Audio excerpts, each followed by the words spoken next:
سلام عرض می‌کنم خدمت شما دوستان گرامی. اگر صدای من رو دارید لطفاً یه ریاکشن بفرستید.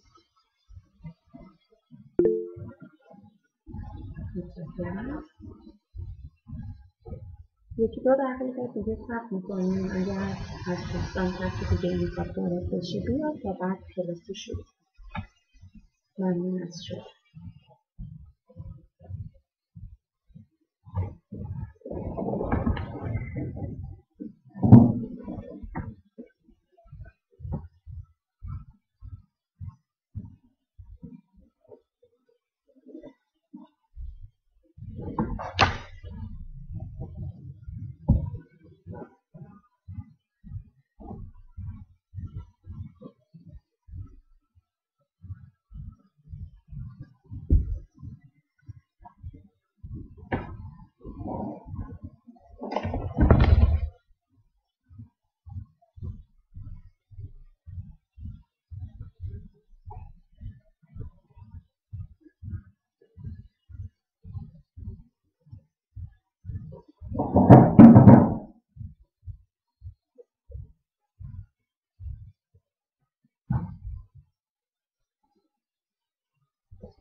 آره همینجوری من سر کلاسم.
Hallo, ihr Lieben, mein Name ist Samira.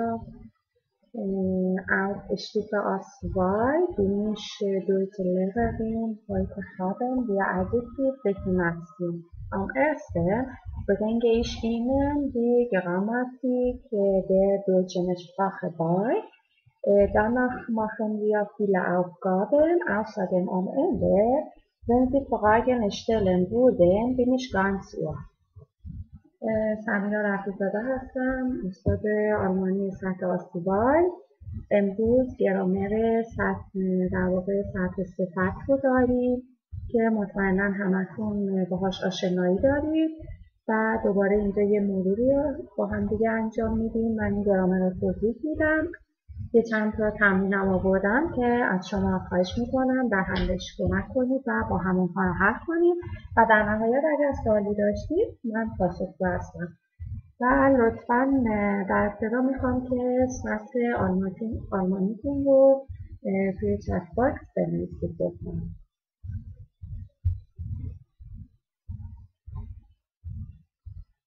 Okay, bitte schreiben Sie Ihre Stufe. Danke, Alnas. Und dann fangen wir an. خب من دیگه فاتحه رو میدم و ورد رو برای شما شیر میکنم و توضیحات رو در ادامه با هم خواهیم داشت. فقط هر وقت تصویر رو اگر دارید لطفاً به من بگید. تصویر رو دارید؟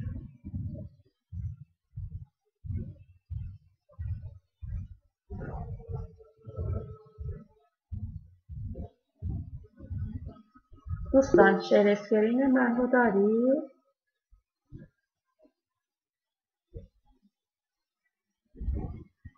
اوکی. خب شروع میکنیم. Adjektiv Deklination. Nach bestimmten Artikeln. همونطوری که میدونید ما در زبان آلمانی مبحثی رو داریم به نام صرف صفت.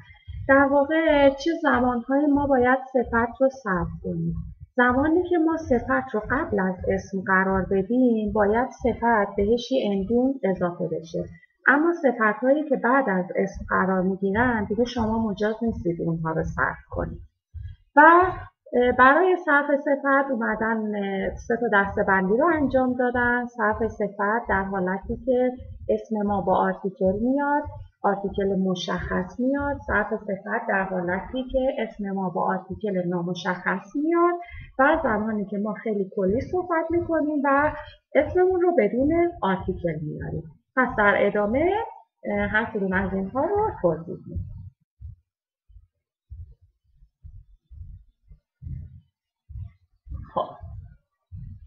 Adjektiv, Deklination nach bestimmten Artikel. آرتیکل های معین یعنی چی؟ شما یاد گرفتیم که از سطح A1 آرتیکل های معین چیا هستن؟ مثل der, die, das und die plural. ما اینها رو یاد گرفتیم. خب میگه که وقتی اسم من با آرتیکل مشخص بیاد و قبل از اون یه صفت قرار بگیره من باید اون رو چجوری صرف کنم؟ خب ما گفتیم که زمانی که یه صفت قبل از اسم قرار میگیره وقتی که بخواد بهش اندونگی اضافه بشه اون اندونگ در واقع باید مشخص کنه که اسم من چی بوده. یعنی در هر صورت یا باید من یه آرتیکل مشخص به کار ببرم که جنسیت اسمم رو نشون بده یا یک اندونگ به انتهای صفتم اضافه کنم تا باز جنسیت اسم رو به من نشون بده. بنابراین یه قانون گذاشتن. گفتن وقتی که شما از آرتیکل های مشخص استفاده میکنید یعنی der, das, die و die. وقتی که آرتیکل شما مشخص هست صفتی که قبل از اسم به کار برده میشه یعنی این صفتی که قبل از اسم میاد وقتی آرتیکل مشخص هست فقط من یه دونه اندون به انتهای صفتم اضافه میکنم. یعنی چی؟ یعنی der, net, man. در ابتدا چی بوده؟ der, net. من این ا رو نداشتم. فرض کنید اینجا نیست. و در نهایت man. پس چون با آرتیکل مشخص اومده فقط کافیه یه دونه اندینگ ا به انتهای صفت اضافه بشه. برای نویترال هم به همین صورت. الان تمام این مواردی که من میگم در حالت نومیناتیو هست. خب نویترال، اسم نویترال مثل کین. وقتی که من میخوام براش صفت رو به کار ببرم بگم که این بچه مهربان. das nette Kind. پس چی گفتم؟ یه قانون ابتدا گفتم وقتی آرتیکل من مشخص هست فقط کافیه که یه دونه ا به انتهای صفت اضافه بشه. das nette Kind میشه آن بچه مهربان. و برای فمینین هم به همین صورت آرتیکل دی هست. میگیم دی نت فقط. چرا من ا گذاشتم اینجا؟ چون من آرتیکل مشخص به کار بردم. آرتیکل مشخص بوده و تنها یه دونه اندینگ ا به انتها اضافه شده. این در واقع یه قانون هست که باید بر طبق این عمل کنیم زمانی که ما از آرتیکل های مشخص استفاده میکنیم. خب در حالت جمع رو در انتها بهتون میگم. خب یه زمانی اسم من در حالت آکوزاتیو قرار میگیره. وقتی اسم در حالت آکوزاتیو قرار گرفت من از سطح آن یاد گرفتم که فقط در حالت آکوزاتیو بر روی آرتیکل ماسکولین یا در تغییر اعمال میشه که در تبدیل میشه به دن. وقتی که در تبدیل به دن شد اینجا یه قانون هست میگن هر وقت آرتیکل شما تغییر کرد باید به صفتتون یه ای ام اضافه کنید. پس این رو به این صورت حفظ داشته باشید به خاطرتون بسپارید. خیلی صرف صفت راحت میشه. هر جا آرتیکل تغییر کرد فقط کافیه که یه ای ام به انتهای صفت اضافه بشه. خب در حالت آکوزاتیو یعنی چی؟ مثلا فعلی مثل زن. آن مرد مهربان را دیدم. چه کسی را دیدم؟ آن مرد مهربان را. Ich sehe den netten Mann. پس ده تبدیل به دن شد. آرتیکل تغییر کرد. بنابراین من یه دونه EN به انتهای صفت اضافه میکنم. خب حالا میام سراغ نویترال. ما یاد گرفتیم که در حالت آکوزاتیو فقط تغییر بر روی ماسکولین اعمال میشه. بر روی نویترال، فمینین و پلورال هیچ تغییری اعمال نمیشه. پس مثل حالت قبل فقط کافیه که یه دونه ا به انتهای صفت اضافه بشه. داس مثل کین، آن بچه مهربان را. و در حالت فمینین هم که گفتیم چون هیچ تغییری نمیکنه در حالت آکوزاتیو فقط کافیه که ما یه اندینگ ا به انتهای صفت اضافه کنیم. دی نت فقط آن خانم مهربان را. خب میان سراغ داتیو.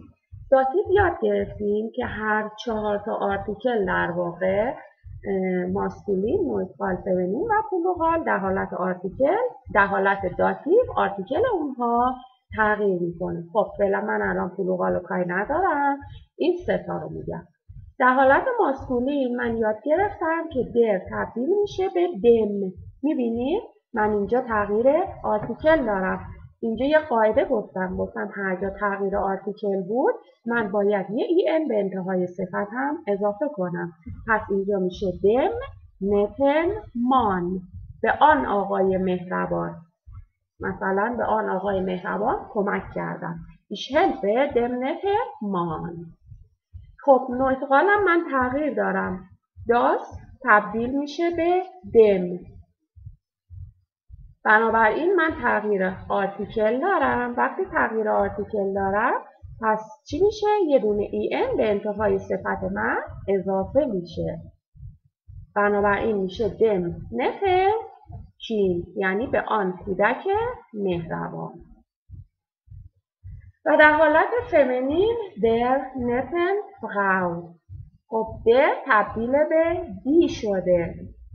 دی تبدیل به در شده. اصلاحی میکنم. دی تبدیل به در شده، بنابراین آرتیکل تغییر کرده. پس باید به انتهای صفتم یه اندینگ EN اضافه بشه. در نتن فراو، با آن خانم مهربان. خب حالا میام سراغ جمع. جمع در حالت بشتیلت آرتیکل، چه موقعیت نومیناتیو، آکوزاتیو و داتیو، همه صفت EN میگیره. پس فرقی نداره که چی باشه، همه صفت EN میگیره. پس این اینجوری به خاطر بسپارید که در حالت جمع بشتیلت آرتیکل صفت EN میگیره. خب در حالت نومیناتیو میشه دی نتن کیندا، آن بچه مهربان. در حالت آکوزاتیو آرتیکل تغییر نکرده. دی نتن کیندا باز هم همون میشه. و در حالت داتیو دی تبدیل به دن شده. حواستون باشه. دن نتن کیندرن.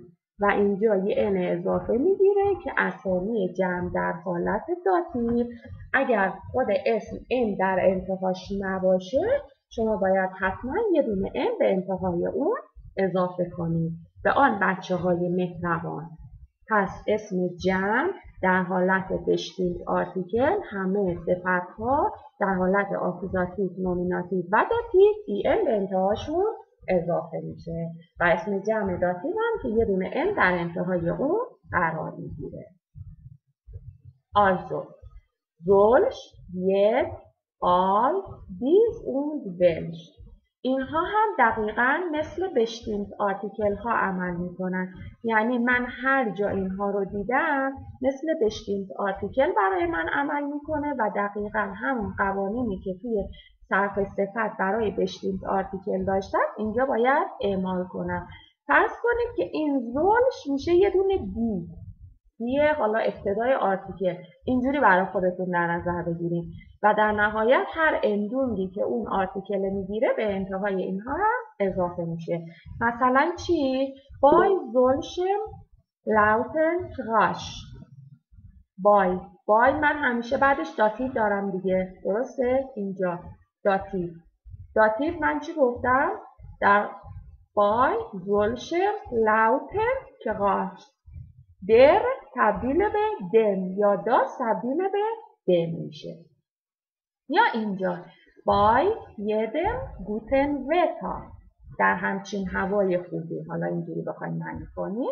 باز هم می‌بینید اینجا در حالت داتیو قرار گرفته، بنابراین شده به دم، یعنی das Wetter تبدیل شده به دم. و چون صرف صفت در حالت داتیو بوده، من یه دونه ام باید به انتهای صفتم اضافه کنم. و همچنین ولش. Welches Buch lesen Sie zum Beispiel? Welches. من چی دارم؟ بوک هست. بوک آرتیکل داس هست دیگه و ای اس هم نشانه داس هست. بنابراین اندوگ ای اس به انتهای بوک اضافه میکنم. خب اینجا من یه دو تا مثال دیگه آوردم. مثلا Das gelbe Auto gehört dem reichen Mann. چی شده؟ ای گرفته. چرا؟ چون من آرتیکل مشخص به کار بردم. Oder die Katze sitzt auf dem bunten Sofa. چون آرتیکل مشخص بوده یه ان قرار گرفته و نشسته. حالا اینجا به خاطری که ساکن بوده ما حالت داتیوی رو به کار بردیم که مربوط به مبحث دیشبم هست. Ergänzen Sie die Lücke. Ist der nett, Lehrer? Bitte sagen Sie.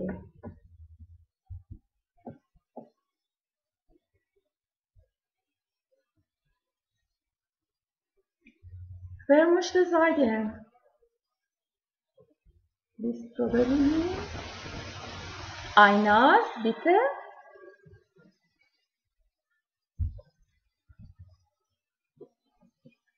Einaz, bitte sagen Sie. صدا میاد استاد؟ سلام. یا سلام. صداتون میاد؟ من ممنون مرسی. دستم من خیلی وقت بالا یه سوال داشتم قبلش. این زولشو من تا حالا ندیدم، معنیش چی میشه؟ اولین بار میبینم. میشه مثلا همچنین یه اینجور چیزی.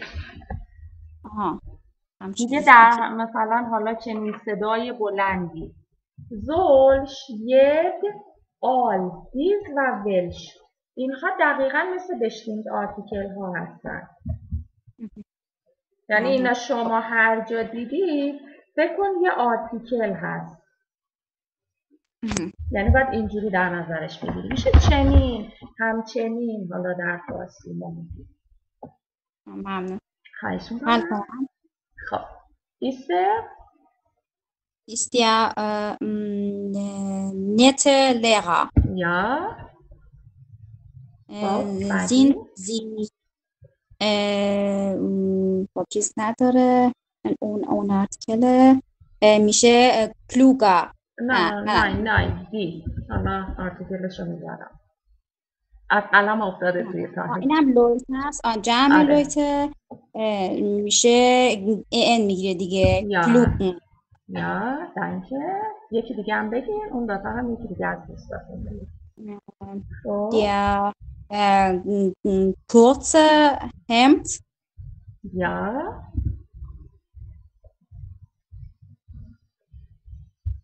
خب همد آرتیکلش چی هست؟ Der. یا درست. آرتیکلش چی هست؟ همد. Der. Das یا مذکر دیگه. در دیگه. Das Hemd. Ja. Das kurze Hemd sieht schick aus. Wenn اونم auswählen. Danke Aina, sehr gut. Andere Person?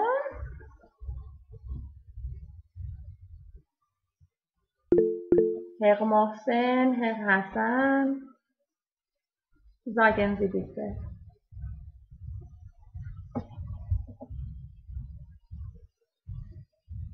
Herr Mohsen, sagen Sie bitte. Ja. حسن آقا میگفت اشکال نداره بازم هست. سلام اول. mit dem schnell auto das هست ولی با توجه به اینکه آرتیکل داس تبدیل به دم شده EN میگیره دیگه. شنله. دولت داتیک هست. بعدی لطفا. بعدی هم کلایدونگ داسه اونهایی که اندونگ اونگی هستن معمولا فمینین میشن دیگه. دیه و نول آرتیکل هم هست، به هر حال باید ای بگیره اینجا حالا من اینجا آرتیکلش رو از قلم انداختم چون داریم الان در مورد بشتیم آرتیکل میگیم. خب چون آرتیکلش مشخصه. فقط دیگه. یه ای خالی میگیره که یا دانکینگ اوکی. خب بریم سراغ اون بشتیم آرتیکل. خب اون بشتیم آرتیکل یعنی چی؟ یعنی آرتیکل ein برای ماسکولین، ein برای نویترال، eine برای فمینین و حالا ein رو که ما نمیتونیم برای پلورال به کار ببریم، به جاش من اینجا حالا کاینه رو نوشتم. خب اینها چی هستن؟ آرتیکل های نامشخص هستن. یعنی وقتی من فرضاً بیام بنویسم آینمان، اینجا یه فاصله افتاده و جدول منو به هم ریخت. اگر من اینجا بنویسم آینمان، خب حالا اینجا بخوام یه صفت بذارم بگم که آین، خب یه اندون بعد بهش اضافه کنم دیگه. یه اندون میخوام اضافه کنم. از اونجایی که آین هم میتونه برای خنثی باشه و هم برای ماسکولین به کار برده بشه، پس دقیق جنسیت این اسم رو به من نشون نمیده. پس گفتن باید اینجا اندون یه آرتیکل در واقع، یعنی اندونی که مشخص کننده اسم شما باشه به انتهای صفت اضافه کنید تا وقتی در مورد حالا یه اسم صحبت میکنید شنونده متوجه بشه که جنسیت اون اسم چی هست. پس به همین ترتیب وقتی که من ماسکولین دارم، بنابراین اسمهای ماسکولین باید قبل از صفت وقتی که با اون بشتیم آرتیکل میاد یه دونه ای آر به انتهای صفت اضافه بشه. در حالت نومیناتیو میشه چی؟ میشه eine تا مان. حالا اگر اسم خنثی بود مثلا ein حالا نت کین، خب من میخوام یه اندونگ اضافه کنم. نویترال دات هست. من میدونم که اسم نشانه یه اسم نویترال دیگه، بنابراین باید یه اندونگ اسم اضافه کنم به انتهای صفت تا نشون بده جنسیت اسم چی هست. میشه ein nettes Kind، یه بچه مهربان. و همچنین برای فمینین ما میگیم که eine nette Frau. یاد گرفتیم که اندونگ ا نشانه فمینین هست، پس کافیه یه دونه ا به انتهای صفت اضافه بشه. eine nette Frau. خب پلورال رو در انتها میگم مثل اون مورد قبل، الان کاری بهش نداریم. پس باید یه اندونگی به انتهای صفت اضافه بشه که جنسیت اسم رو به من نشون بده. خب حالا همین اگر نومیناتیو اسم ما در حالت آکوزاتیو قرار بگیره، آن مرد مهربان را یاد گرفتیم، گفتیم که در آکوزاتیو آرتیکل در تبدیل به دم میشد. پس اگر من اون بشتیم آرتیکل داشته باشم یعنی آین داشته باشم تبدیل میشه به آینن. یه قانون گفتیم یادتون هست، هر جا آرتیکل تغییر میکنه باید به انتهای صفت این اضافه بشه. بنابراین میشه آرتیکل تغییر کرد شد einen netten Mann، به آن آقای مهربان را. ich sehe einen netten Mann، من آن مرد مهربان را دیدم. خب حالا در حالت نومیناتیو ما ای اس دادیم به انتهای صفت. در حالت آکوزاتیو اسم نویترال که تغییری نمیکنه، همون اون بشتیم آرتیکل یعنی همون آین باقی مونده. بنابراین نسبت به نومیناتیو هیچ تغییری نکرده، فقط کافیه که همون اس در انتهای صفت قرار بگیره ein nettes Kind، آن کودک مهربان را. و همچنین برای فمینین چون تغییری در آرتیکل ندارم، فقط کافیه که همون نشانه آرتیکل رو، نشانه در واقع اسم رو یا همون اندون رو به انتهای اون صفت اضافه کنم که نشون بده آرتیکل من چی هست. خب در حالت داتیو ماسکولین، نویزفال، فمینین هر سه تا آرتیکل هاشون تغییر میکنه. آین تبدیل شده به آینن. ببینید کلا تغییر کرده. هر جا تغییر آرتیکل دارم باید به صفت یه دونه ان اضافه کنم. پس میشه آینن نتن مان. به آن آقای مهربان. ایش هلفه آینن نتن مان. به آن مرد مهربان کمک کردم. همچنین در حالت نویزفال آین تبدیل میشه به چی؟ به آینه. من تغییر در واقع اون بشتیمت آرتیکل دارم دیگه. پس باید به صفت یه دونه ان اضافه بشه. آینم نتن کیند. و همچنین در حالت فمینین دی تبدیل میشه به در در داتیو. یاد گرفتیم دیگه قبلا. خب وقتی من تغییر دارم پس باید به انتهای صفت یه ان اضافه میکنم. من اینکه انقدر یعنی جملات رو تکرار میکنم میخوام انقدر زیاد تکرار بشه که دیگه توی ذهن بمونه که هر جا آرتیکل تغییر کرد شما حواستون باشه که حتما ان به انتهای صفت اضافه کنید. یا هر جا تغییر آرتیکل دیدی ناخودآگاه ذهنت بره به سمت این که باید به آخر صفتت یه ان اضافه کنید. و میایم سراغ فلوقات. دقیقاً همون قاعده‌ای که برای بشتیمت آرتیکل گفتم، یعنی گفتم در حالت فلوقات چه نومیناتیو باشه، چه آکوزاتیو باشه و چه داتیو باشه، من حتما به انتهای صفتم یه ان اضافه میکنم. پس این مورد رو کاری بهش ندارم. همه صفت باید ان بگیره. خب حالا میام سراغ آرتیکل. ما برای فلوقال آین رو دیگه نمیتونیم به کار ببریم چون آین یک میشه، مفرد میشه. پس ما میایم از کاین استفاده میکنیم. در حالت نومیناتیو کاین نتن کیندا. در حالت آکوزاتیو هم که تغییری روی فلوقال نداریم میشه کاین نتن کیندا، همون میمونه. و در حالت داتیو ما گفتیم که دی جمع تبدیل میشه به دن. پس کاینه هم باید تبدیل بشه به کاینن. کاینه نتن کیندرن.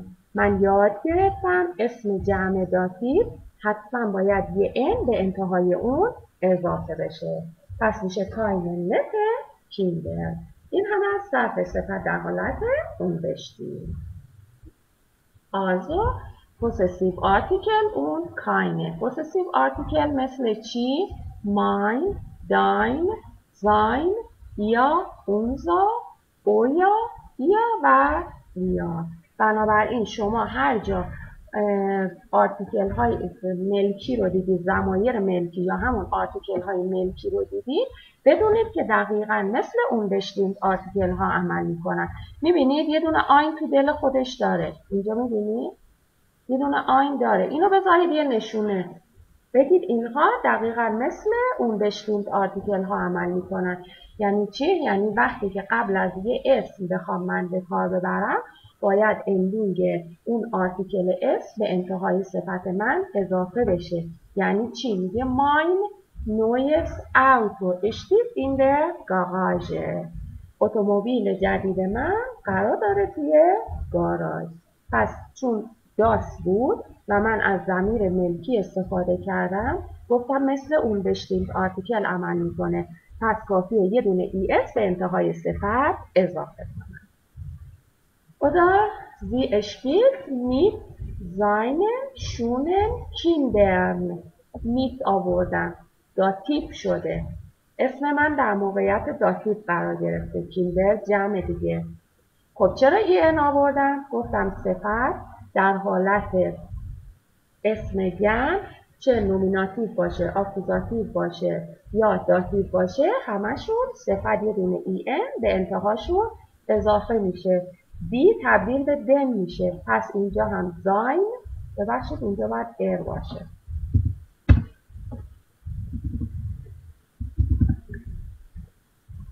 یه دونه زاین یه دونه ان به انتهای زاین اضافه بشه. این هم از صرف صفت در حالت اون بشتیم که ضمایر ملکی هم دقیقاً مثل اون بشتیم ها عمل میکنن. و در نهایت بریم سراغ نول آرتیکل. نول آرتیکل یعنی چی؟ یعنی وقتی که میخوان، حالا ما این همه گفتیم آرتیکل اسم رو یاد بگیریم، چرا یه وقتایی بدون آرتیکل به کار میبرن؟ میخوان یک جورای خیلی کلی صحبت کنن و یه چیزی رو کلی گفته بشه، از نول آرتیکل استفاده میکنن. یعنی چی؟ یعنی دیگه من آرتیکلی قبل از اسم به کار نمیبرم. خب وقتی که نه بشتیمت آرتیکل به کار برم نه اون بشتیمت آرتیکل به کار ببرم، باز هم باید یه اندودی به انتهای صفت اضافه کنم که جنسیت اسم مشخص بشه. درسته؟ پس اینجا وقتی که من میام در مورد یه اسم ماسکولین صحبت میکنم، میدونم که نشانه مذکر بودن آرتیکل در هست یا چی؟ یا یه ای آری که به انتها اضافه بشه. پس به انتهای صفت یه ای آر اضافه کنم، میفهمم که اسم بعدش مذکر بوده. در حالت نومیناتیو میشه نتا مان. یا برای نویترال من اینجا داست ندارم، آینم ندارم، بعد چیکار کنم؟ بعد نشانه داست رو به کار برم. یعنی چی؟ یعنی اس دیگه ای اس به انتهای صفت اضافه بشه، میشه نفت کیند. یا در حالت فمینی نت فراو. چرا؟ چون دی یا همون اندینگ ا نشانه مؤنث هست. خب اینجا در حالت فلوغال دیگه نمیتونیم اون قاعده ای که برای بشتیمت و اون بشتیمت به کار بردیم و اینجا بگیم. اینجا من آرتیکل ندارم، نشانه جمعم چی هست؟ دی هست. پس یه دونه اندینگ ا به انتها اضافه میکنم. خب حالا همین اسم رفته تو موقعیت آکوزاتیو قرار گرفته. در موقعیت آکوزاتیو چی میشه؟ در تبدیل میشد به دن. درسته؟ پس کافیه که چی؟ یه دونه ای ان به انتهای صفت اضافه بشه، بشه نت مان. خب در حالت نویترال هیچ تغییری نداریم. پس چی میشه؟ میشه نت اسکین، همونی که توی نومیناتیو بود. یا همچنین برای دی من هیچ تغییری رو ندارم، بنابراین همینجور باقی میمونه و در حالت جمع ما هیچ تغییری نداریم. پس همون نت کیندا میمونه. خب میریم سراغ داتیو. در حالت داتیو ماسکولین یادتون هست در تبدیل به دم میشون یا آین میشد آینن. اونجا چون آرتیکل داشتم میگفتم آرتیکل تغییر کرده، پس باید به انتهای صفت ای ان اضافه کنم. ولی اینجا دیگه آرتیکلی ندارم، باید نشانه آرتیکل رو بیارم بچسبونم به انتهای صفت. یعنی چی؟ نشانه آرتیکل در حالت داتیو برای ماسکولین ای ام بود دیگه، در تبدیل به دم میشد. پس چی میشه؟ میشه نتم مان. یا در حالت نویترال میشه نتم کین. چرا؟ چون داست تبدیل به دم میشد، پس میشه نتم کیند. یا در حالت فمینین دی تبدیل به در میشد، پس یه دونه ای آر به انتهای اس صفت اضافه میکنم، میشه نتا فراو. و برای اسم جمع، برای اسم جمع دی تبدیل به دم میشد، پس یه دونه ای ام به انتهای صفت اضافه میشه. و حواسم هست اسم جمع داتیو در همه حالتها من باید یه دونه ام به انتهای اون اضافه کنم. اگر اسم ان داشت دیگه شما اضافه نمی کنید، اگر نداشت اضافه می کنید. این هم از صرف صفت در حالت نول آرتیکل. نول آرتیکل. خب من یه چند تا جمله هم آوردم اینجا که ازتون خواهش میکنم مشارکت کنید و با هم اینها رو اندونگا رو در انتفاع بیاریم. مهسا بیته. Hallo Mahsa. Ali. Lange habe ich nicht gesehen, deine Stimme nicht gesehen. Ja, wie geht es Ihnen? Danke Ihnen und Ihnen. Ja, es geht mir gut und alles in Ordnung. Sehr gut. Danke. Ich habe einen neuen Job. Ja. Die Stadt ist bei einer kleinen Firma Ja, یه دونه دیگه بگو مهسا. Ja, in der Stadt. Und ich habe ein großes Büro mit Blick auf. Ja, sehr gut. Danke, Mahsa. Danke, Bitte. Ihnen. Sehr gut. Sie sind sehr fleißig.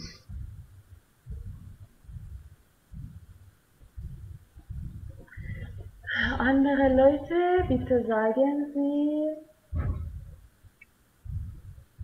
Herr Hassan, bitte, sind Sie da?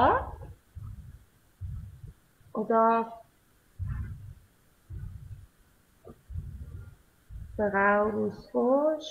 Oder Einaz? Ja, Einaz, bitte. Meine neuen Kollegen. نه اینو فکر کنم مهسا خوند یا نخوند. اینو نخوند. ادامهش رو بگو. mit Blick auf اون نگفتم. mit Blick auf die schöne Stadt. Ja, schöne Stadt. Meine neuen Kollegen sind alle sehr freundlich. Ja, یه دونه دیگه هم بگی. Die Firma bietet auch viele جزو نول آرتیکلا بود.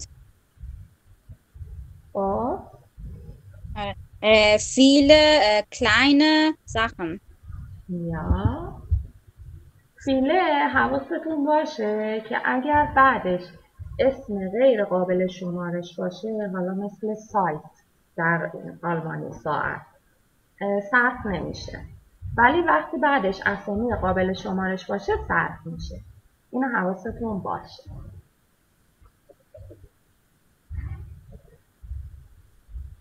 Danke. Andere?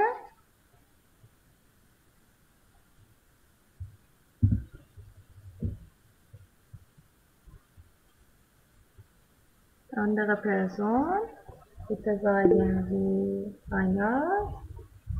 کسی دیگه نیست؟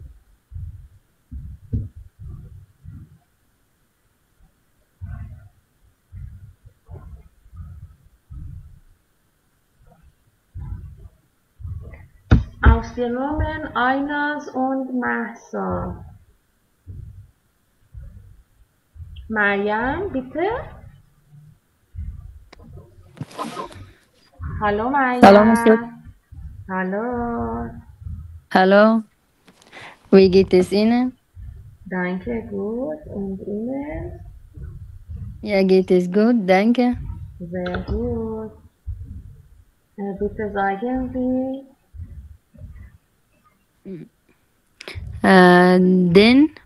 Den Arbeitsstellung noch. Arbeitsalltag.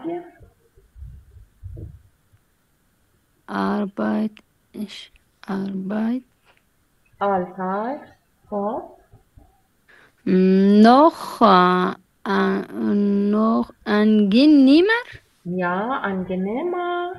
Angenehmer machen. Ja. Zum Beispiel gibt es im Pausenzimmer immer Fisch. حالا اینجا باید یه انگلیس بذاری.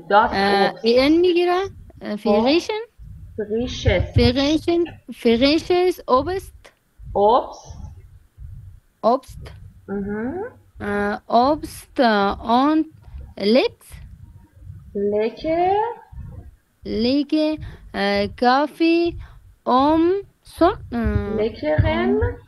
Kaffee leckeren Kaffee umsonst.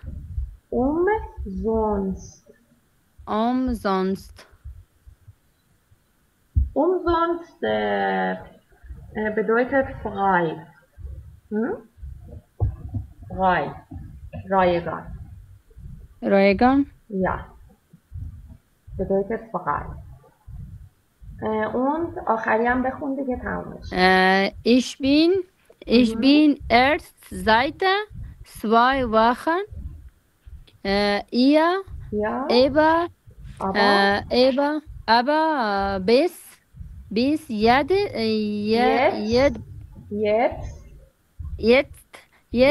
ist das der beste Job.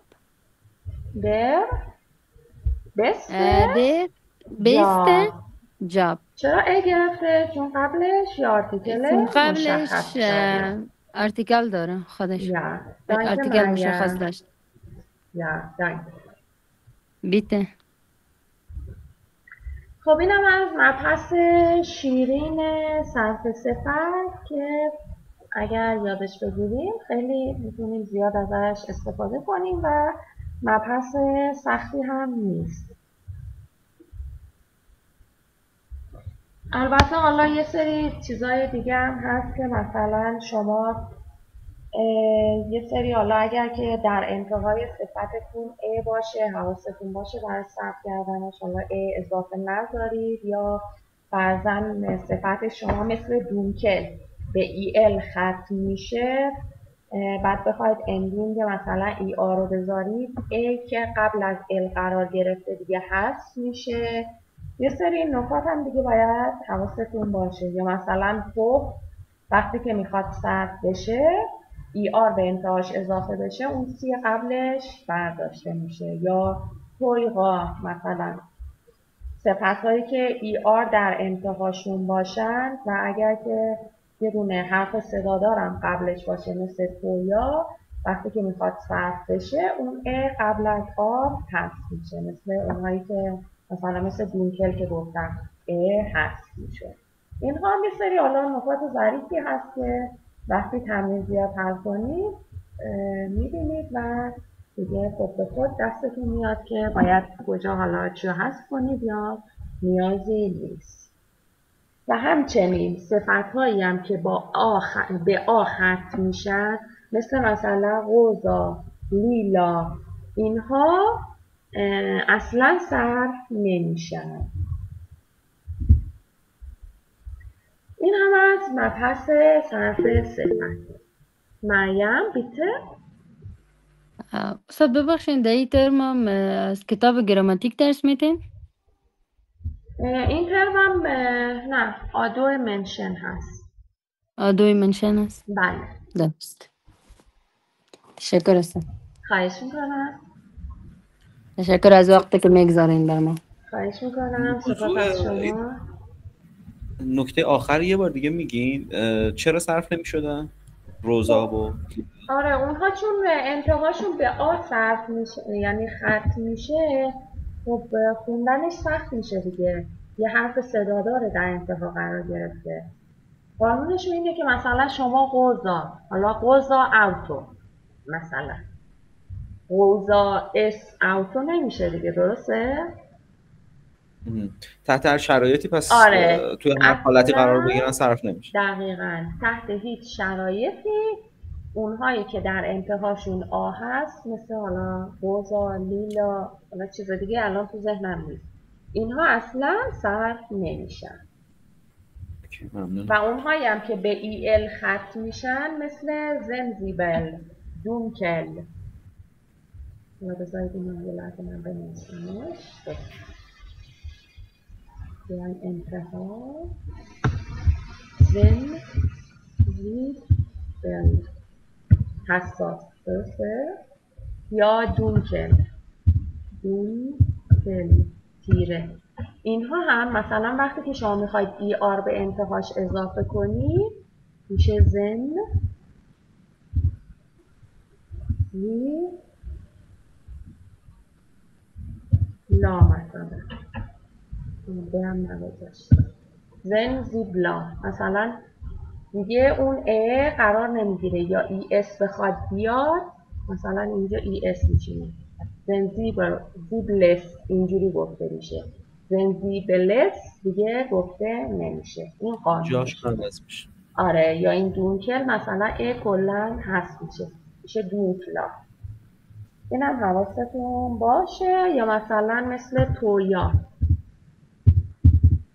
درسته؟ این برداشته میشه. مثل اویایی که توی ضمایر ملکی بود ما میگفتیم صرف میکنیم، این برداشته میشه اگر بخواد صرف بشه. اینم دقیقا همون بود، هستش. خیلی ممنون. ولی خواهش میکنم، ولی اگر مثلا به جای این حرف صدا داره مثلا باشه زوبا، ترش، زوبا، درسته؟ این قبل از دیگه یه حرف صدادار نیست مثل کویا که اینجا او بوده. دیگه این بیه حذف نمیشه. این حواستون باشه. مثلا میشه زوبقا، زوبقس. این نکته مثل اویقه اونا هم همین دقیقا. اینو حواستون باشه. اینم از مبحث صرف صفر. اگر سوالی دارید در خدمتتون هستم. اگر سوال نداریم که کلاس رو تمام کنیم، چون من بعدش توی کلاس ساعت 8. مرسی استاد، خسته نباشید. فیلتر خواهش میکنم شما هم خسته ممنون. نباشید. ممنون از این که سر کلاس حضور داشتید. سپاس از شما. Auf Wiederhören. Tschüss. Auf Wiedersehen. Auf Wiederhören. خیلی محبت کردیم. خواهش میکنم. سپاس از شما که حضور داشتید. سلامت باشید. Vielen Dank. Auf Wiederhören. Auf Wiederhören. Danke Ihnen. Danke Bahar. Haben schönen Abend.